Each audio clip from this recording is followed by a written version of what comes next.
بلکہ پہلی پیشی سے آپ آ رہے ہیں اس کیس کو سننے، ڈیولپمنٹ کوئی ہوتی نظر آ رہی ہے؟ یار دیوانہ سا ایک وکیل ہے، ایک شاعر ہے، اور اس نے کیا ایسی بات کر دی کہ اس کے نتیجے میں اس سے اس کٹھن چیز سے گزرنا پڑے۔ ہم اپنے ملک کو کیا بنانے جا رہے ہیں، کیا بنانے کے راستے پہ چل پڑے ہیں۔ یہ اس ملک کو اگر آئین اور قانون کے تحت چلانا ہے، جس طرح آج جسٹس محسن اختر کیانی صاحب بھی کہہ رہے تھے، تو پھر ہم سب کو اپنے رویے تبدیل کرنے ہوں گے۔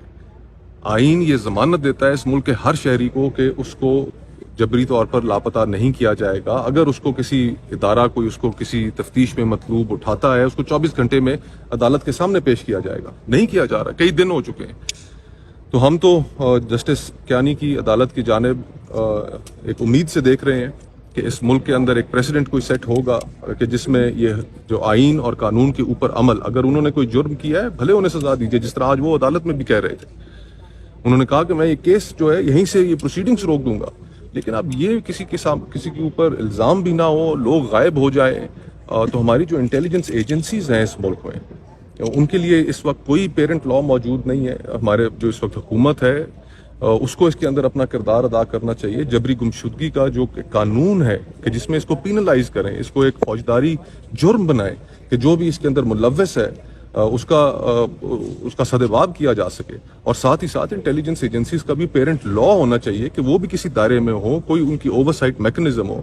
یہاں پر تو بس کھلی آزادی ہے، پتہ نہیں ملک کہاں لے کے جا رہے ہیں ہم۔ سر آپ گورنمنٹ میں بھی رہے ہیں، جس طرح کے ریمارکس آ رہے ہیں اور ایک تبدیلی کی ہوا چلی ہوئی ہے، ججز بھی بول رہے ہیں، ہر سیگمنٹ بول رہا ہے، تو کیا فرق پڑ رہا ہے کوئی اوپر لیول پہ؟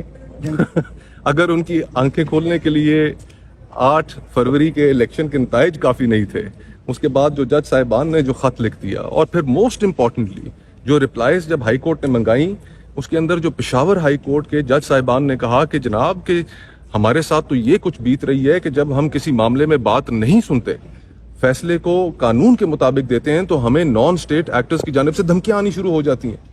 یہ اس ملک کو کیا بنا دیا ہے؟ یہ کیا ہو رہا ہے اس ملک میں؟ اس ملک کو ٹھیک آخر ہم نے نہیں کرنا تو اور کس نے کرنا ہے؟ انٹیلیجنس ایجنسیز کو بھی پیچھے ہٹنا پڑے گا، فوج کو بھی پیچھے ہٹنا پڑے گا، اس ملک کو عوام کی رائے کے مطابق چلانا پڑے گا۔ ہمارے ماضی میں تلخ تجربے رہے ہیں، ہم ان تلخ تجربوں سے اگر ہم نے کوئی سبق نہیں سیکھا تو خدا نخواستہ میرے منہ میں خاک، ہم دوبارہ کسی حادثے کا شکار ہو۔ سر 8 فروری الیکشنز کی آپ نے بات کی، ابھی کیس چل رہا ہے 3 حلقوں کا اسلام آباد کا، آپ بھی اس میں فریق بنے ہیں، آپ کے پاس فارم 45 ہے، کیا حقیقت کیا ہے؟ میں فریق نہیں بنا، مجھے عدالت نے نوٹس دیا اور کہ آپ آ کر اپنا ورژن بھی یہاں پر بتائیں۔ میری طرف سے چودھری فیصل فرید صاحب میرے وکیل ہیں، وہ آج وہاں پر پیش ہوئے تھے، اور میں نے یہی وہاں پر استدعا کی اپنے وکیل کے ذریعے کہ عدالت مجھے جب بھی بلائے گی میں اپنے فارم 45 کا دتھا لے کر آ جاؤں گا۔ میں نے یہ بھی سنا کہ عدالت عالیہ نے یہ بھی کہا، ٹریبیونل نے، کہ جو امیدواران ہیں اور تمام لوگ جو اس سے جڑے ہوئے تھے ان سے حلف بھی میں لوں گا۔ جج صاحب نے یہ کہا، تو میں حلف دینے کے لیے انشاءاللہ تعالیٰ تیار ہوں۔ کوئی چیز چھپانے کے لیے نہیں ہے، ساری دنیا کے سامنے سر عام آپ نے لوگوں کے مینڈیٹ پر، اسلام آباد کے لوگوں کے مینڈیٹ کے اوپر آپ نے ڈاکہ مارا۔ میں بلا شبہ وہ الیکشن ہار گیا، میں اپنی شکست کو تسلیم کرتا ہوں۔ جمہوریت یہی ہے کہ آپ لوگوں کی رائے کو تسلیم کریں۔ میں لوگوں کی رائے کو، اسلام آباد کے لوگوں کی رائے کو تسلیم کرتا ہوں، اور جہاں پر 2 نمبری ہوئی ہے اس کو اگر ایکسپوز کرنے میں میرا کوئی کردار ہے تو میں اس کردار کو ادا کروں۔ آپ کے فارم 45 کے مطابق کون جیتا اور کتنا علی بخاری اور شعیب شاہین۔ کتنا مارجن ہے سر؟ مارجن ہزاروں ووٹوں کا ہے، وہ تو ساری چیزیں آن ریکارڈ یہ جو کیس چل رہا ہے، اس کیس کے ریمارکس اور ساری ہیئرنگز آپ نے سنی، آپ کو کوئی لگتا ہے کہ کوئی ایگزامپل سیٹ ہونے جا رہی ہے؟ دیکھیں ایگزامپل تو سیٹ ہو جائے گی، امید ہم یہی کرتے ہیں۔ سب سے پہلی امید تو یہی ہے کہ احمد فرحات صاحب جو ہیں ان کی برآمدگی ہو، وہ منظر عام پر آئیں، ان کی فیملی، ان کی اہلیہ، ان کے بچے، ان کے رشتہ دار بڑے پریشان ہیں۔ دوسری بات یہ ہے کہ ان ساری چیزوں میں ہم بہت شکر گزار ہیں عدالت عالیہ کے کہ وہ اس معاملے کو بڑے ٹھیک طریقے سے پرسو کر رہے ہیں، لیکن ایک ذمہ داری سیاستدانوں کی بھی ہے۔ سیاستدانوں کی ذمہ داری یہ ہے کہ جب وہ اپوزیشن میں ہوتے ہیں تو مسنگ پرسنز کے کیمپس میں جاتے ہیں، حکومت میں آتے ہیں تو وہ بھول جاتے ہیں۔ مریم نواز صاحبہ، ان کی آپ کو تصویریں یاد ہوں گی کہ جب وہ مسنگ پرسنز کے کیمپ میں گئی۔ اسی طرح شہباز شریف صاحب نے بھی اظہار یکجہتی کیا ہوگا۔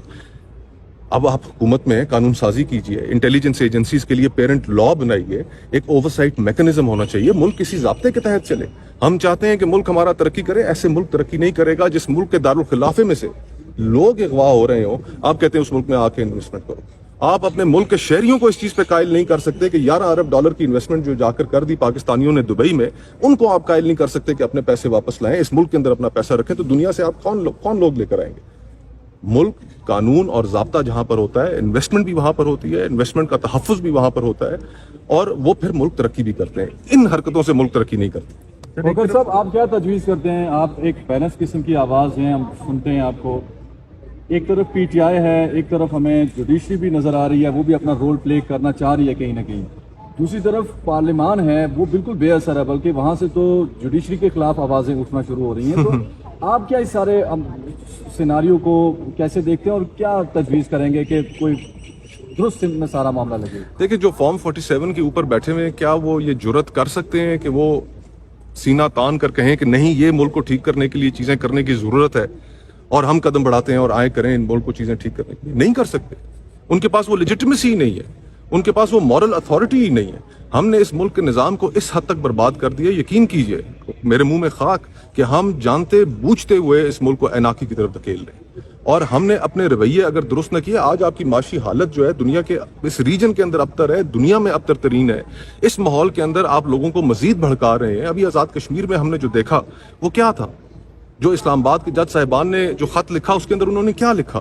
ہر جگہ اس ملک کے اندر لوگ، ہم سیاستدان ہیں، لوگوں سے رابطہ ہمارا ہوتا ہے. یقین مانیے کہ ہم میڈیا کے اوپر وہ احساسات لوگوں کے جو ہم سے گفتگو کے دوران وہ کرتے ہیں، ہم وہ بیان نہیں کر سکتے کہ لوگوں کے اندر اس وقت جو لاوا ہے وہ کتنا ابل رہا ہے، کہ معاشرے کا ٹیمپریچر کتنا اوپر جا رہا ہے. آپ ملک کے جس حصے میں چلے جائیں، آپ کسی آدمی سے بات کریں، چاہے وہ ٹھیلے والا ہو، چاہے وہ دکاندار ہو، چاہے وہ بزنس مین ہو، ایک ہی بات کر رہے ہیں لوگ.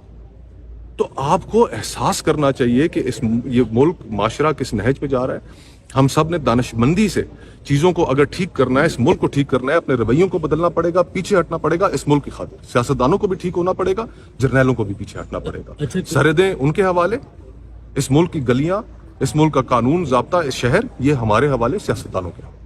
اچھا کھوکر صاحب، آپ پیپلز پارٹی کی طرف سے سینیٹر تھے، کیا آپ کو بھی کبھی میسیجز کا، کالز کا، کوئی اس طرح کی نامعلوم افراد کی جانب سے کوئی دھمکیوں کا سامنا رہا، کوئی کہا گیا؟ دیکھیں، پریشرز تو ضرور آتے تھے، اس میں کوئی شک نہیں ہے. جب میں چیئرمین تھا انسانی حقوق کمیٹی کا، آئی جی ایف سی ایک سرونگ جنرل تھے، میں نے انہیں طلب کیا وہاں پر کمیٹی میں، وہ آئے، انہوں نے اپنا نقطہ نظر وہاں پر بیان کیا ایک کیس کے اندر. اور پیمرا صحافیوں کے جب کیسز کئی ایسے جن کے اوپر میں نے نوٹس لیا، پریشرز آتے تھے، لیکن ان پریشرز کو پھر برداشت کر کے میں اپنا کام سر پھینک کے جاری رکھتا تھا کہ یار میری ایک ذمہ داری ہے اور وہ ذمہ داری میں نے نبھانی ہے. باقی اس میں کامیاب ہوا نہیں ہوا یہ لوگ فیصلہ کریں. سر، آپ نے کشمیر کے حالات کی بات کی. ایک طرف تو کشمیر کی جو گورنمنٹ ہے وہ یہ تسلیم کر رہی تھی کہ آزاد کشمیر کے لوگ جو ڈیمانڈز کر رہے ہیں وہ آئینی اور قانونی طور پر جائز چیزیں ڈیمانڈ کر رہے ہیں. پھر یہاں سے فیڈرل گورنمنٹ کی طرف سے رینجرز کو وہاں پر بھیجنا اور اس طرح کی حالات خراب کرنا، اس کا ذمہ دار کسے سمجھتے ہیں کہ یہ ہوا؟ دیکھیں، ہم ایک ابھی آج سے چند روز پہلے وزیر اعظم صاحب گئے آزاد کشمیر. وہاں پر وہ وزیر اعظم آزاد کشمیر سے ملے، ان کی کابینہ سے ملے، مل کر 23 ارب روپے کا انہوں نے جو اعلان کیا تھا اس کی یقین دہانی کرائی، واپس آ گئے. ملنا تو ان لوگوں سے چاہیے تھا جو تحریک چلا رہے تھے. ان لوگوں سے جو تحریک کو چلنے میں، جو لوگوں کے مسائل حل کرنے میں ناکام رہے، ان سے جن کے اوپر لوگوں کو اعتبار نہیں رہا، ان سے ملنے کا کیا فائدہ تھا؟ تحریک کے لوگوں سے ملتے اور لوگوں سے اس طرح اپنے آپ ایک فاصلہ رکھنا، ان سے ملیں جو لوگوں کی جائز ڈیمانڈز ہیں.